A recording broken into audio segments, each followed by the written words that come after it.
Ang cube ay may isang pagmamarka ng e-system sa lugar. Ang mga mag-aaral na may mataas na ranggo ay hindi nakakakuha ng mga puntos sa pamamagitan ng pagtalo sa mga mag-aaral na mas mababang ranggo, ngunit sa halip ay mawala ng mga puntos. Gayunpaman, ang ilang mga individual, tulad ni Kim Horek, ay hindi pinapansin ang penalty system. Sigurado akong gusto niyang gamitin ang kanyang nominasyon ticket upang i-thrash ako. Kamakailan lamang, may iba pang nasa isip ko ang pagkakaroon ni Rachel na nakaupo sa tabi ko. Karaniwan niya akong hindi nakikipag-usap sa akin, ngunit mula pa noong huling nakasulat na pagsubok, nag-hover siya sa paligid ko. Noong nakaraan, si Rachel ay uupo sa likuran ng klase na nag-aaral ng nag-iisa, paminsan-minsan ay nakakalusot sa aking mga tala. Kaya, nagpa siya akong mangulol sa kanya ng kaunti. Nawawala ang aking mga magulang kani-kanina lamang. Isinulat ko ang kanilang mga pangalan sa aking notebook, nakalilito kay Rachel, na sumisilip. Sa gabi, si Yoon Hayen ay nag-message muli kay Yuliana. Sa pag-iisip na ito ay isa pang tipikal na talakayan sa club, naisip ni Yuliana. Nang buksan ang pintuan ng silid ng pag-aaral, natagpuan niya ang Yoon Hayen na naghihintay sa loob. Napansin na wala pang ibang mga miyembro ang naruroon pa na ginawa ni Yuliana na mausisa. Tiniyak ni Yoon Hayen na darating sila sa lalong madaling panahon. Iyon ay kapag napansin ni Yuliana ang lit na aromatic na kandila, na ipinasa ni Yoon Hayen bilang isang bagay upang mapahusay ang konsentrasyon. Sa kanilang pag-uusap, biglang nagtanong si Yoon Hayen tungkol sa pagsisiyasat ni Jin dahil siya ay isang kinatawan ng pangalawang taong. Malapit nang sabihin ni Yuliana na walang pag-unlad ng siya ay sumabog ang ilang mga pantal na komento. Interesado, si Yoon Hayen ay kumalas lamang sa kanyang daliri, na hinihimok si Yuliana na ibagsak ang lahat tungkol sa aking hinala na si Yoon Hayen ay isang Jin na may psikolohikal na mahika. Naririnig ito, agad na tinanong ni Yoon Hayen kung mayroong anumang katibayan. Ang katanungang ito ay nagdala kay Yuliana sa isang sandali ng kailanawan. Napagtanto ang kanyang pagkakamali, masyadong naramdaman ni Yoon Hayen ang kanyang pagkakamali. Si Yuliana ay naging maingat, na nauunawaan na ang unang reaksyon ng isang inosenteng tao ay hindi mag-alala tungkol sa kung mayroong katibayan laban sa kanila. Kinilala niya na ang isang bagay ay tiyak na naka-off kay Yoon Hayen. Sa pusa sa labas ng bag, hindi na nagpanggap si Yoon Hayen, na nagpapahayag ng panghihinayang habang nagsasabi, ito ay dapat na maging ilang mga tao bago ito sa iyong oras. Bigla, nadama ni Yuliana. Nang mabawi niya ang kamalayan, natagpuan niya ang kanyang sarili baon. Sa pagmamasid sa kanyang paligid, nabigla siya nang matuklasan na siya ay nasa ikalawang taong dormitoryo ng mga mag-aaral. Sa wakas ay naintindihan niya na si Yoon Hayen ay talagang ang Jin sa likod ng mga pagkawala ng mag-aaral, at hindi ako gumagawa ng mga walang bisang pag-angkin. Matapos patahimikin ang sarili, sinubukan ni Yuliana na gamitin ang kanyang relo upang tumawag ng tulong. Gayunpaman, nagpupumiglas lamang siya ng ilang sandali bago bumalik si Yoon Hayen sa dorm. Sa kabutihang palad, sa loob ng ilang mga segundo, pinamamahalaang ni Yuliana na magpadala ng isang mensahe, ngunit nakakagulat na ipinadala niya ito sa akin. Nang makita ang bilang na, siyam, na ipinadala niya, una akong nalilito. Si Yoon Hayen, na nag-agaw lamang sa relo, ay nakita ang aking pangalan sa mensahe at ipinapalagay na ako ang nag-alis ng kanyang pagkakakilanlan.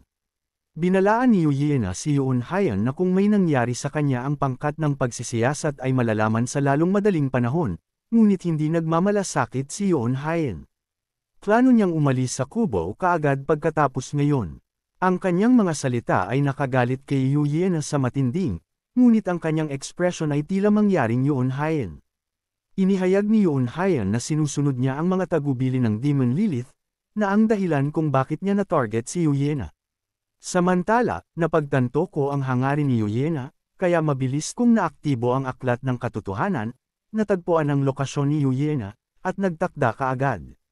10 minuto ang lumipas, sa ilalim ng patuloy na impluwensya ng psikolohikal na mahika ni Yoon Hayen, tulad ng tila na sumuko si Yuliana, masisumpungan niya ang kanyang paglutas muli.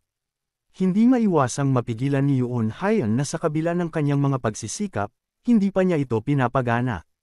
Bagaman nagpupumiglas si Yuliana sa tuwing nagising siya, naniniwala pa rin si Yoon Hayen na sa ilalim ng kapangyarihan ni Lady Lilith, hindi siya makatakas. Gayunpaman, sa susunod na segundo, biglang binaril si Yoon Hayen. Hindi tulad ng mga ordinaryong magic bullet, ang isang ito ay nagdulot sa kanya ng labis na sakit. Ang biglaang pagliko ng mga kaganapan ay nagtaas ng pag-asa ni Yuyena, habang si Yoon Hayen ay nakasulat sa paghihirap sa lupa. Sa wakas, ang aking tinig ay dahan-daang dumaan sa smartwatch. Nais kong malaman kung ano ang naramdaman ni Yuyena ngayon, na nagpapaalala sa kanya na pinagdududahan niya ako dati at ngayon siya ang nakunan. Yoon Hayen, naririnig din ang aking tinig. Sinumpa ako, napagtanto na sinusubukan niyang antalahin upang pagalingin ang kanyang sugat, mapaglarong paalalahanan ko siyang huwag mag-aksaya ng kanyang pagsisikap, dahil ang bala na tumama sa kanya ay may mga espesyal na epekto. Inisip ni Yoon Hayen na nagtatago ako at umaatake mula sa mga anino, kaya sinimulan niya ang pag-atake ng ligaw sa paligid niya, na hindi sinasadyang nasugatan si Yuyena sa proseso. Nakakakita ng Yoon Hayen na ipagpatuloy ang kanyang siklab ng galit, mahinahon kong sinabi sa kanya na hindi na kailangang tumingin pa, na sa isang lugar ako na malayo sa kanya. Maraming mga bala ang tumama kay Yoon Hayen. Sa sandaling iyon, ako ay daan-daang metro ang layo sa mga bushes, kasama ang aking disyerto na eagle na nagbago sa isang sniper rifle. Ang mahabang pagbaril ay talagang mabuti. Malakas din akong sinabi kay Yuyena na ang mga bala na ibinigay niya sa akin ay marahil ay mauubusan ngayon, at kung mayroon siyang anumang budi, dapat siyang maghanda ng mas mahusay para sa akin sa susunod. Habang nagsasalita, nag-reload ako, at sinubukan ni Yoon Hayen na tumakas. Matapos ay empty ang lahat ng aking mga reserba, sa wakas ay nakaka-relax ako. Tinanong ko si Yuyena kung siya ay tama at sinabi sa kanya na matulog, dahil darating ang koponan sa pagsisiyasat. Naririnig ito, hindi na pinilit ni Yuyena ang kanyang sarili na manatiling gising at hindi nagtagal ay nanghihina. Ang kanyang mga huling salita ay tila isang pasasalamat sa akin, ngunit marahan na sinasalita na hindi ko marinig ang mga ito mula sa malayo. Kinaumagahan, dahan-daang binuksan ni Yuyena ang kanyang mga mata. Natagpuan niya ang kanyang sarili sa silid ng medikal ng akademya at napansin si Kim Soo-ho na nakaupo sa tabi ng kama, na sumisilip sa isang mansanas. Biglang nakaupo, tinanong ni Yuyena kung bakit siya naroroon. Ang pangkat ng pagsisiyasat ay lumiliko na nag-aalaga sa iyo. Hindi maintindihan ni Yuyena kung bakit silang lahat ay dumating. Naririnig ito, ipinaliwanag ni Kim Soo-ho na siya at si Shin Jong-hak ay nadama na responsable sa mga pinsala ni Yuyena. Sa madaling sabi, nadama nila na hindi nila naprotektahan siya ng sapat at ang koponan ng pagsisiyasat ay humingi ng paumanhin. Ngunit hindi ito nakita ni Yuyena sa ganoong paraan, iniisip na ang insidente ay ang kanyang sariling kasalanan. Pagkatapos ay nagtanong siya kung dumating ang taong iyon.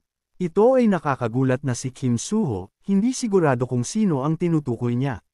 Nang makita ito, mabilis na tinalikuran ni Yuyena ang kanyang ulo, hindi binabanggit ang aking pangalan. Sa tanghali, nakatanggap ako ng isang mensahe mula kay Yuyena. Ipinahayag niya ang kanyang pasasalamat at tiniyak na babayaran niya ang pabor. Matapos maalis ang Jin, nakakuha din ako ng malaking halaga ng SP, na nakumpleto ang pangmatagalang gawain sa pagbaril, at naabot ng aking Master Markman ang Mastery Grade 7. Kumpara sa mga nakaraang aksyon, sa oras na ito nakuha ko ang pinakas. Personal na nag-aalis ng isang pangunahing storyline antagonist ay nagbubunga ng isang malaking gantimpala. Bagaman ginamit ko ang maraming SP upang mapahusay ang aking kakayahan para sa malalayong pagbaril ng Yoon Hayen, ang pinakamahalagang bagay ay matagumpay kong nailigtas si Yuyena. Sa sandaling iyon, may tumawag sa aking pangalan sa restaurant. Kahapon, nakipag-ugnay ako kay Park Soo-hyuk upang matugunan. Sa hindi inaasahan, sa sandaling lumapit siya, agad na lumuhad si Park Soo-hyuk. Nag-aalala siyang nais kong kanselahin ang kontrata at pakiusap na muling isaalang-alang ko. Nakikita ito, walang magawa akong ipinaliwanag na hindi iyon ang kaso.